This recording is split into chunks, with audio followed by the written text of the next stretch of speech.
Bonjour chers étudiants, voilà la dernière correction pour l'exercice numéro 5 pour la session de l'examen, session normale de l'examen de SMI. Donc on va essayer tout d'abord de comprendre le sujet de l'exercice avant d'attaquer le programme en C. Donc en utilisant des pointeurs et l'allocation dynamique de la mémoire, écrire une fonction en langage C qui permet de puger un tableau, ça veut dire supprimer les éléments qui se répètent d'entiers positifs de taille n et bien sûr sans utiliser un autre tableau, puis il faut le trier d'une façon croissante, toujours dans la fonction. Et à la fin, donc, on va essayer d'implémenter un exemple d'utilisation dans la fonction main. Donc ici, donc, je vais essayer de souligner les mots-clés qu'on doit bien sûr nous facilite la correction de l'exercice. Donc ici, il faut utiliser les pointeurs, l'allocation dynamique de la mémoire, la fonction en langage C, et bien sûr ici, donc puger les tableaux, supprimer les éléments qui se répètent, d'entier de taille n, voilà.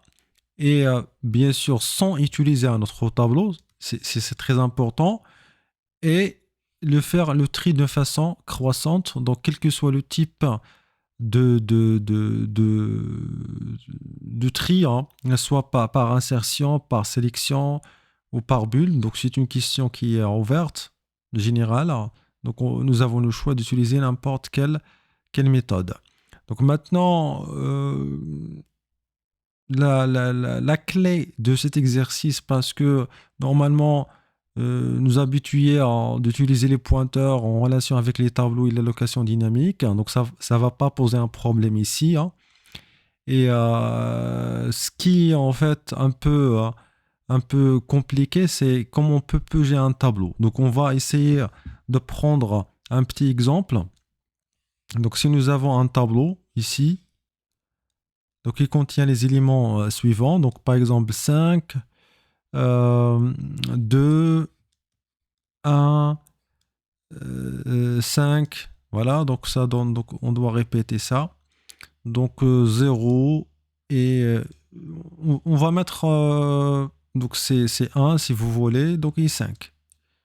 Donc les éléments qu'on a ici, donc ce sont les suivants. Après, on va juste noter les indices 1, donc 2, 3 et 4, 5 et 6. Donc l'exemple ici, donc une fois on trouve euh, un élément, donc on doit chercher tous les autres éléments. Donc normalement la correction, donc la première étape, qu'est-ce qu'il faut faire? Donc il faut supprimer celui-là, donc il faut avoir juste maintenant 5, 2 comme première étape, 1, il se répète, donc c'est 1, 0. Voilà, normalement, ça, c'est ce qu'il faut avoir comme première étape. Et la deuxième étape, c'est faire le tri de façon croissante. Donc, ça veut dire on doit commencer par 0, 1 et 2 et 5. Donc, c'est bien. Donc, la première chose ici, c'est chercher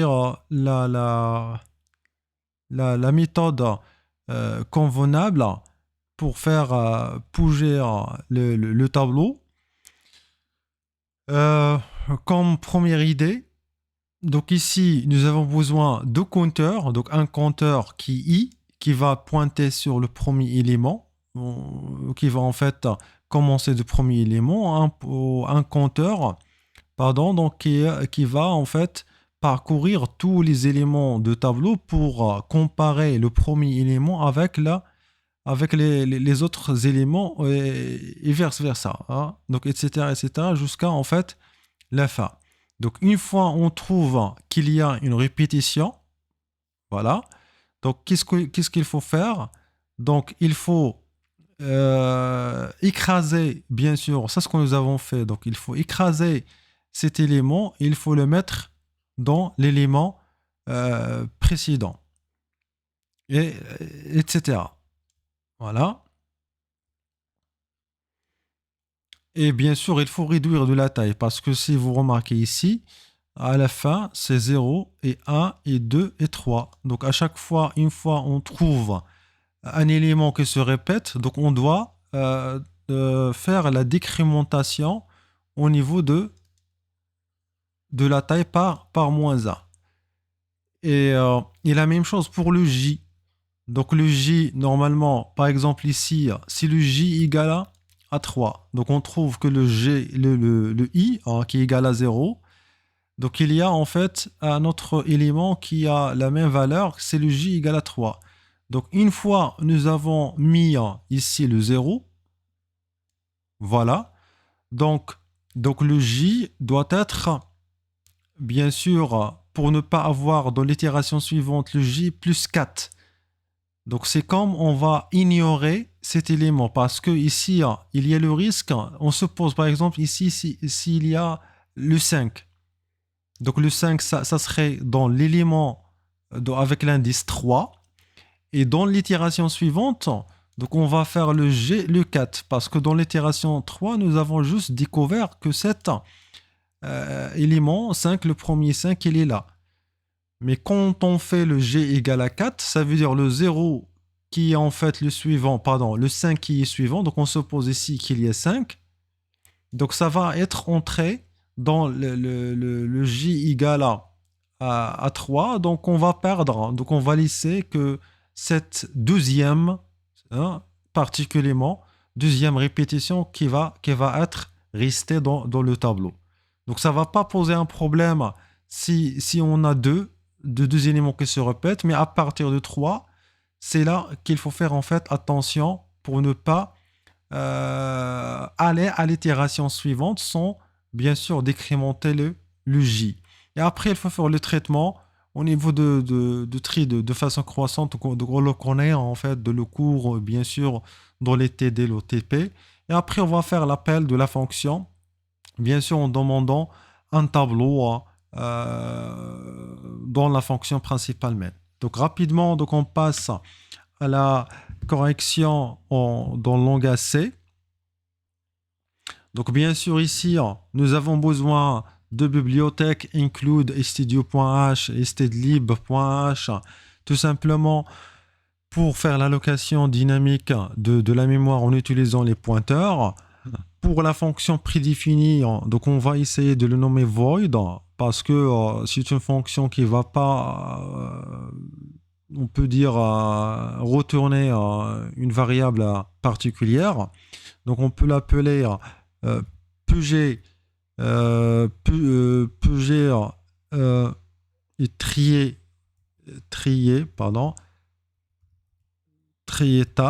tableau. Et comme paramètre, qu'est-ce qu'on a? Donc comme paramètre de ce tableau, donc nous avons deux paramètres. Donc nous avons un tableau entier, donc tab et int n qui va retourner bien sûr c'est la taille. Et voilà, donc on passe maintenant au traitement de la fonction. Donc ici, on va faire une variable locale qui s'appelle taille, donc qui va en fait égal à n, hein, si vous voulez. Donc on va faire la boucle comme j'ai dit. Donc on va commencer par le i qui va pointer sur le premier élément pour les deuxièmes pour chercher les autres éléments de tableau pour découvrir les répétitions. Donc on va faire le i doit être inférieur bien sûr de la taille donc moins 1. Ok, donc c'est la taille moins 1, pardon, donc c'est la taille sans moins 1 parce que si nous avons fait inférieur ou égal, on va faire taille moins 1. Et après, donc on va faire le i++. Voilà. La deuxième boucle, comme j'ai dit, c'est le j, int j, qui va commencer bien sûr à partir du i et qui va parcourir tous les éléments. Donc c'est la taille ici c'est aussi, il ne faut pas dépasser la taille. Et le J++.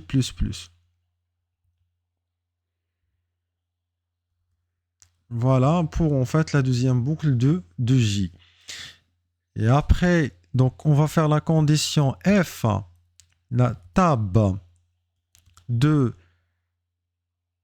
I égale à tab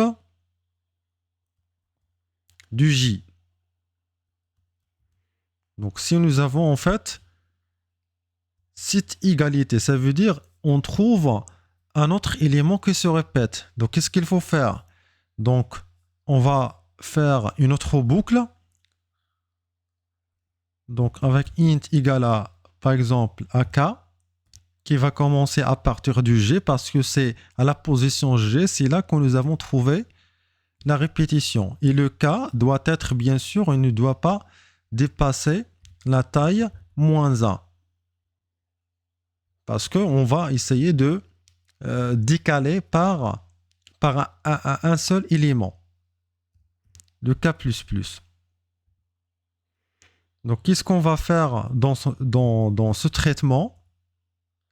Donc, on va faire que la tab de k égale à quoi? Donc, c'est la tab de k plus 1.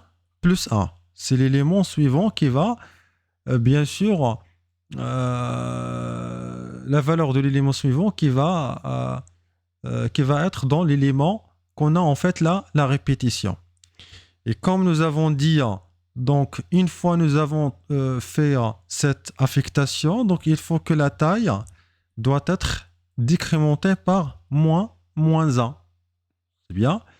Et bien sûr, il ne faut pas que le J, comme j'ai dit tout à l'heure, le J -, pour ne pas ignorer surtout les répétitions qui se répètent à partir de 3 fois. Parce qu'en fait, si l'élément suivant il a la même valeur que donc, qui va répéter, donc pour ne pas l'ignorer, donc il faut revenir à J, parce que ici nous avons le J++. Donc si vous vous souvenez de l'exemple que j'ai donné, donc si en fait on trouve là la répétition de G égale à 3, et si on n'a pas fait le J-, donc ici nous avons fait un pas en avant, donc on va aller vers le G4. Donc le G3 il ne sera pas traité. C'est pour cela il faut en fait, il ne faut pas oublier qu'il faut que le compteur J doit être aussi décrémenté. Et voilà, donc je pense c'est ce que nous avons besoin dans le traitement de cette partie. Après, on va fermer l'accolade de F et l'accolade de for, et bien sûr l'accolade de deuxième for. Voilà. Et finalement, donc qu'est-ce qu'il reste maintenant? Donc tout simplement, il reste le tri, donc for. Donc on va faire la méthode par bulle. Donc on peut faire int i égale à 1, on a égal à 0. Donc on peut commencer par 1 si vous voulez. Et le i, doit être, donc c'est la taille -1. Et on fait le i++. Donc on va ouvrir l'accolade. Et la deuxième for, c'est le int de j égale à 0. Et le j doit être inférieur de la taille moins i. Ok? Donc si vous avez fait ici 0, donc il faut faire ici taille -1 i. Mais tant que nous avons commencé par 1, donc c'est pas la peine de faire le -1 ici. Et voilà, donc on va faire le J++. Donc qu'est-ce qu'on va faire? Tout simplement, CF, nous avons tab de quoi? C'est du J.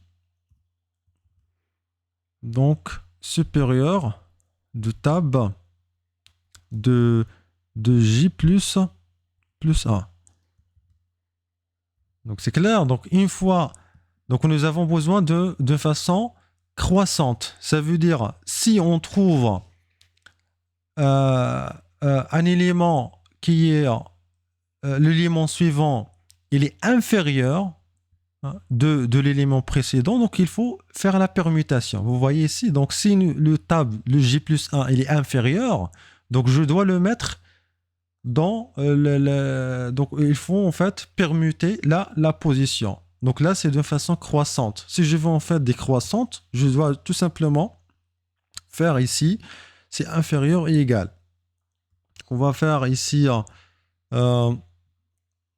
par exemple, je peux faire ici le TMP égal à quoi? C'est la tab de J et tab de J égale à tab le J plus 1 et tab de J plus 1 égale à quoi? Donc égale à TMP. Voilà, donc ça se concerne donc le tri par la méthode par bulle. Et voilà, donc je pense que c'est bien maintenant pour la fonction. Et maintenant, on passe à la fonction main. Donc, on va essayer de déclarer, par exemple, un int n pour découvrir en fait la taille. Et on va faire, pardon, donc entrée. Donc, on va demander ici printf. Donc, on va demander la taille de tableau parce qu'on va faire l'allocation dynamique. Donner la taille de tableau. Voilà. Et on va faire scanf. Pourcentage D, pourcentage, pardon, donc guillemets et l'adresse de N. Et on va faire l'allocation dynamique. Donc on va faire le int. On peut l'appeler ici, c'est tableau. Égal à quoi? Donc égal à donc un int. Donc on peut faire calloc en malloc, donc c'est pas grave. Donc int, voilà. Donc pour faire l'allocation dynamique malloc, de quoi? C'est de n fois le size of int. Donc ici, en fait, le transtypage, donc c'est facultatif, donc on peut faire tout simplement donc malloc de façon directe, mais ici, juste pour faire sûr qu'on a en fait un pointeur de type entier, hein. Donc tout simplement, donc c'est facultatif en fait cette méthode. Et après, donc on va faire juste f le tableau s'il est égal à nul. Et donc, qu'est-ce qu'il faut faire? Donc, on peut faire comme ça, hein, si vous voulez. Donc, printf erreur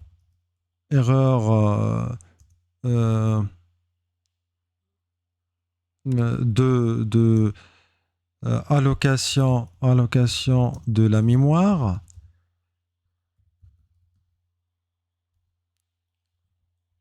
Voilà. Et il a, donc, si on veut sortir de programme, donc il ne faut pas en fait continuer. Donc, parce que si on n'a pas assez de mémoire, donc si on n'a pas l'allocation, on n'a pas réservé la mémoire, c'est pas la peine de continuer le programme. C'est pour cela on peut faire ici return 0, hein, dans cette bloc. Donc, une fois il trouve return 0, il va sortir, il ne va pas continuer. C'est comme on peut dire sur le break, mais le break, il va être, il est utile juste pour dans la structure répétitive, la structure conditionnelle, mais là ça va pas marcher parce que on va continuer les autres lignes. Mais ici pour return 0, donc on doit en fait sortir de programme. Et après, donc on va essayer de faire printf pour donner les éléments de tableau, hein. Donc entrer les éléments de tableau. On va faire deux points, le \n. Et bien sûr, pour faire le remplissage, comme d'habitude, on va faire le for int égale à 0. Le i ne doit pas dépasser le n. Et le i++. Et voilà, donc tout simplement, donc on va faire le scanf, pourcentage d, donc on peut mettre tout simplement l'adresse, si vous voulez, donc on peut utiliser ça, la tableau de i. Sinon, donc on peut utiliser, donc juste, comme on peut dire, donc on peut utiliser la méthode de pointeur, tableau plus i. Donc c'est la même chose, hein. Et voilà, donc ça c'est la seule instruction qui appartient à la boucle for. Donc après, donc on va faire l'appel de la fonction PUJ itritab. Voilà, donc c'est celui-ci. Donc qu'est-ce qu'on va mettre ici? C'est le nom de tableau. Donc c'est un pointeur, bien sûr, virgule, et sa taille, c'est n. Et après, donc une fois nous avons fait l'appel de tableau, donc on peut faire printf. Donc printf, juste je cherche la phrase, le tableau, voilà. Donc tableau purgé et trié. Donc j'évite un petit peu les accents. Oui. Pourcentage, donc tableau purgé et trié. Donc ça veut dire ici, donc on peut utiliser une autre variable, si vous voulez, hein, pour compter combien nous avons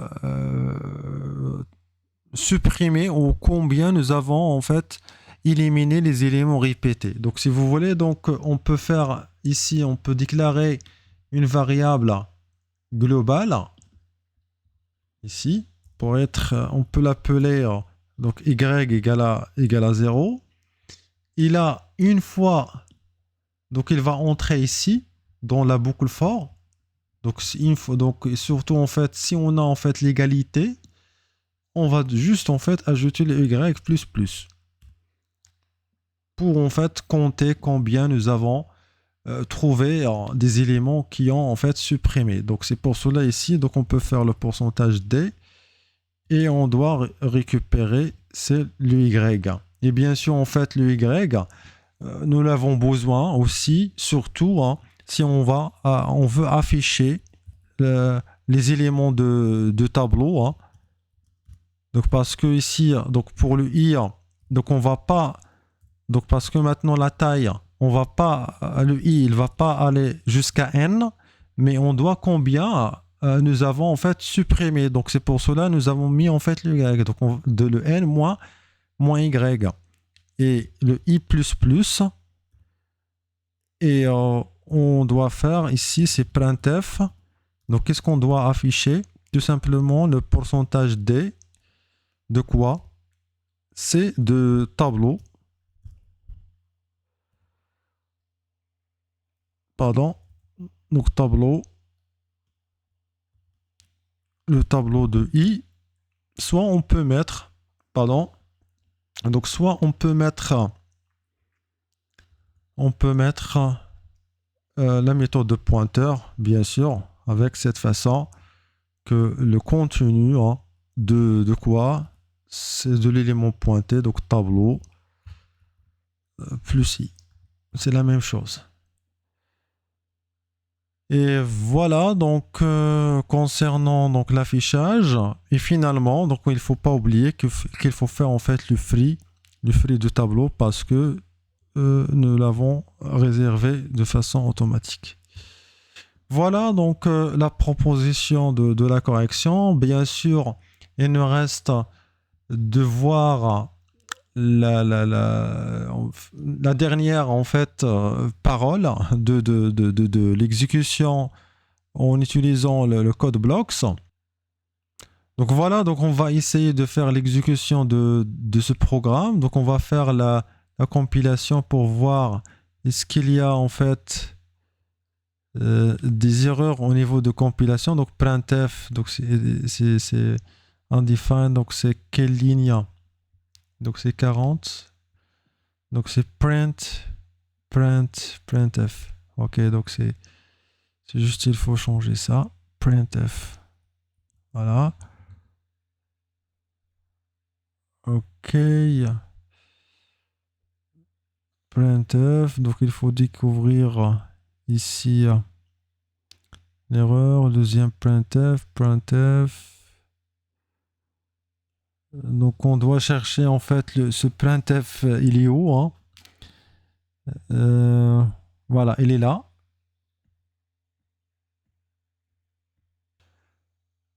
Donc maintenant, donc on va voir l'exécution de ce programme. Voilà, donc on va faire l'exécution. Voilà, donc on va prendre par exemple la taille 5 avec les éléments suivants 5, 1, 2, 3 et 5. Il n'a donné qu'en fait il y a le 4 tris. Il a affiché juste 2. Donc on va vérifier ce qu'on a en fait erreur au niveau de traitement. Donc là, donc avant ça, donc on va faire tout simplement le 2 points ici pour ne pas confondre les Y avec les éléments de tableau. Et là, on va devoir vérifier. Donc ici le for, donc le J, donc égal à I. Mais non, donc il faut faire ici c'est le I égale, donc c'est le J égale le I plus 1, parce que nous avons dit que le J doit en fait parcourir les éléments suivants de I. Et quoi d'autre ici? Donc quand on fait en fait ici l'affectation des éléments, donc l'accolade, il doit être bien sûr juste au niveau de l'affectation. Donc il faut en fait changer l'élément, tout en fait l'élément actuel.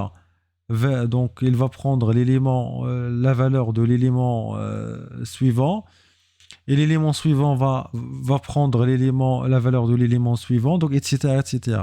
Et une fois on va revenir, donc on va bien sûr décrémenter la taille et on va commencer par un pas en avant pour le J-, et bien sûr le compteur pour dire ici dans le F combien nous avons trouvé comme répétition. Donc on va essayer maintenant de voir la correction. Donc, si on va donner ces 5, donc c'est 5, 2, 3 par exemple, 3 et 1. Donc, qu'est-ce qu'il va donner? Donc, voilà. Donc, le nombre de tris, donc il y a juste 1, donc c'est correct.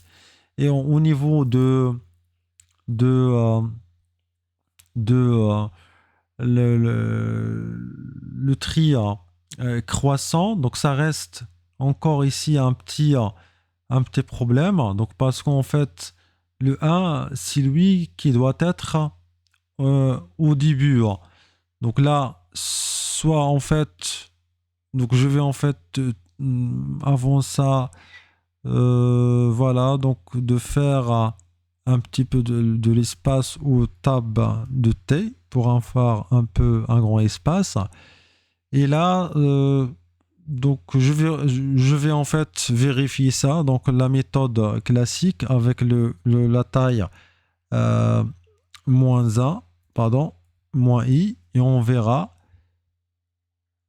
est-ce que ça va marcher. Donc 5, Donc nous avons pris 5, 2, 3, 5 et 1, je pense. Voilà. Voilà, donc la proposition en fait que j'ai dit hein, de commencer de A, I égale à 1, il faut en fait au lever là, donc ça a été pas marché.